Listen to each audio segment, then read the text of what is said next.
নেতা কর্মীদেরকে কেন সেদিন খুন করা হয়েছিল, জামাতের রক্ত কেন সেদিন পল্টন সেখানে রক্তাক্ত হয়েছিল।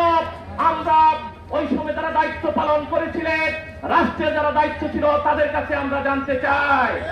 এই লুৎফুজ্জামান বাবর শুধু নয়, সেদিন পুলিশের আইজির কাছে জামাতের নেতৃবৃন্দ বারবার যোগাযোগ করেছে। তারা সেদিন জামাতকে সহযোগিতা করার জন্য কেউ এগিয়ে আসে নাই।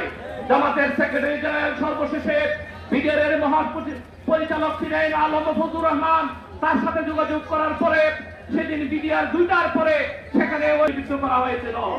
জামাতের কর্মীদের রক্তে সেদিন পল্টন লালে লাল হয়ে গিয়েছিল। আমার কথা হলো স্পষ্ট, 7টা থেকে 2টা পর্যন্ত প্রশাসন কেন নীরব ছিল আমরা জানতে চাই। আমি তাদেরকে সতর্ক করে দিতে চাই, দেশবাসীকে বলতে চাই, যারা সেটি নীরব ছিল আমরা কি ধরে নিব তারা সেই ষড়যন্ত্রের অংশ ছিল? তারা ষড়যন্ত্র করে কি নিজেরা বাঁচতে পেরেছিল?